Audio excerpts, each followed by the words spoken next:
Et l'art et le sport m'ont sauvé la vie, clairement.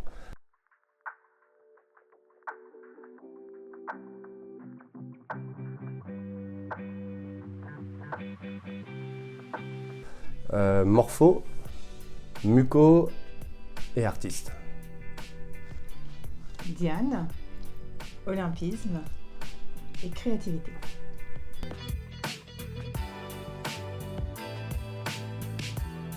Oui, alors je vais commencer.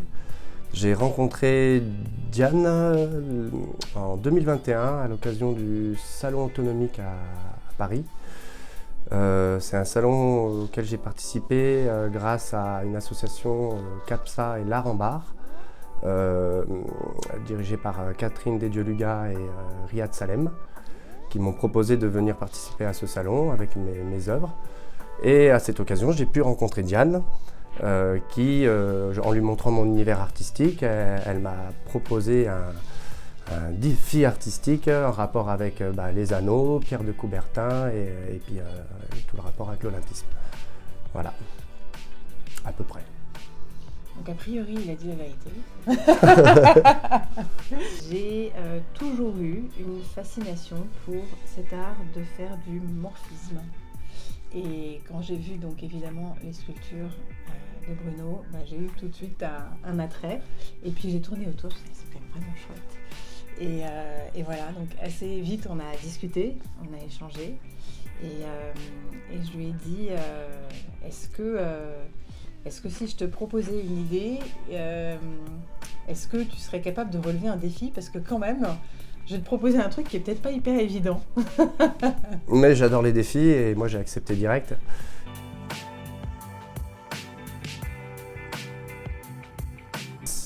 En plus d'une aide financière, c'est une aide humaine derrière qui est pour moi très importante. Et de pouvoir représenter aujourd'hui à ma manière la mucoviscidose, c'est important aussi. Je pense que j'arrive au stade dans ma vie où il faut que j'arrive à donner de moi-même parce qu'on m'a beaucoup donné pour la maladie, donc c'est à moi de redonner derrière. Voilà.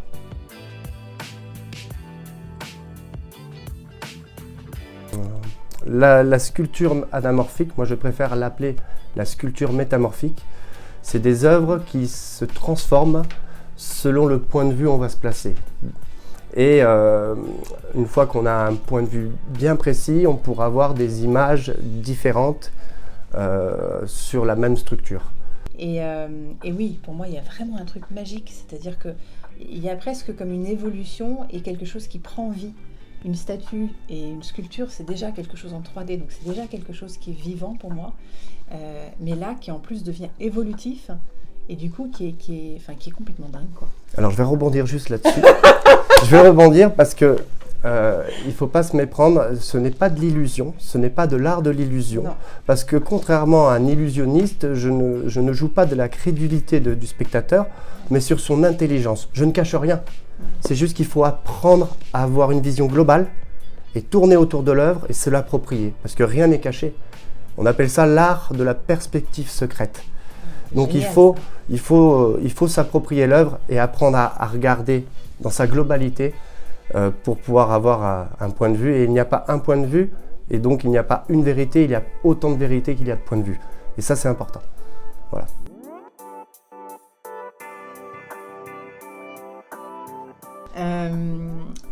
Qu'est-ce qui me touche? Il y a plusieurs choses.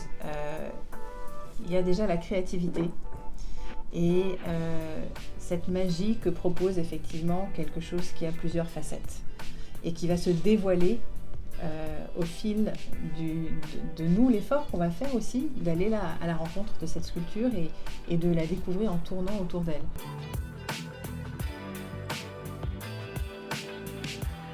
Alors, comme on le disait précédemment, Diane m'a lancé certains défis artistiques et j'ai essayé de répondre en mettant plein de projets dans ma tête, mais 3 ont abouti, dont un qui sera destiné pour Paris 2024 là, et qui se nomme le feu sacré. Je suis parti sur la base de cette flamme olympique cette flamme aussi qui m'anime intérieurement par rapport à ma maladie, et je trouve que ça faisait un bel écho. C'est une flamme qui consume la maladie et qui me permet de rêver et d'aller toujours plus loin. Alors comme Bruno a tellement bien relevé ce premier défi, et puis qu'on était parti dans nos échanges quand même de créa, et ben, je vais proposer de faire aussi cette nouvelle association qui pour moi était importante parce que Pierre il est français et il a créé quelque chose d'international, il est connu presque plus à l'international que dans son propre pays. Et après avoir créé les Jeux à Paris, à la Sorbonne, en 1894, il a aussi, les premiers Jeux ont eu lieu à Athènes, il voulait faire le lien avec ce qu'il avait inspiré, donc les Jeux antiques, et puis il a voulu évidemment faire venir les Jeux dans son pays.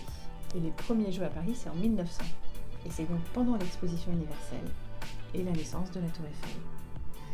Et donc, aujourd'hui, Paris, la Tour Eiffel n'était pas censée rester, mais c'est aujourd'hui peut-être un des plus grands emblèmes qu'on peut identifier en parlant de Paris.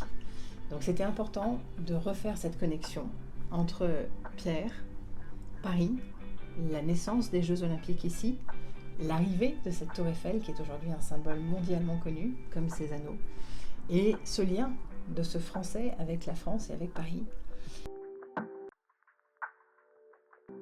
Elle a, parce que l'art a toujours été un exutoire pour moi. Quand tu fais des longs séjours à l'hôpital, tu as souvent ton imagination pour t'évader. Et l'art et le sport m'ont sauvé la vie, clairement. Donc je me bats aujourd'hui pour essayer de montrer que la culture au sein des hôpitaux est vitale et non superflue.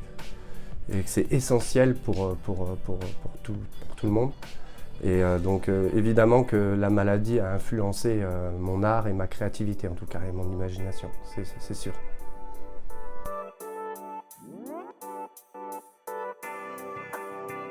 Pour moi, le sport et la maladie sont complètement liés et complètement compatibles au contraire pour aller dans le sens du mieux-être et de la guérison. Je suis d'accord avec toi, et si je peux rebondir là-dessus, c'est vraiment le sport aujourd'hui dans la mucoviscidose.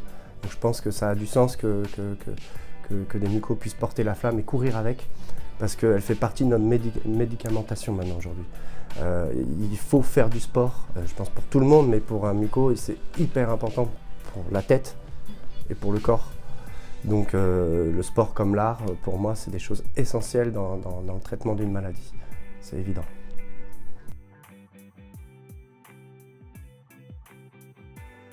Apprendre que les Jeux viennent à Paris, évidemment, c'est une énorme joie. C'est une énorme joie parce que moi, je vais vivre dans mon pays les Jeux Olympiques. La dernière fois qu'on les a eus à Paris, c'était il y a 100 ans. Donc la chance de les vivre dans son pays au cours d'une vie, c'est quand même super chouette. Et puis c'est une fête énorme pour avoir été déjà une première fois aux Jeux Olympiques en 2018 à Pyeongchang. C'est une émulation extraordinaire. C'est un moment de rencontre, de partage, d'énergie, d'humanisme qui est vraiment exceptionnel et totalement unique. On va avoir 206 pays qui vont venir en France. Les meilleurs athlètes, pas de un, mais de tous les sports du monde entier qui vont être chez nous. Donc c'est vraiment un moment extraordinaire que je suis très excitée de vivre et de partager surtout avec les restes des Français.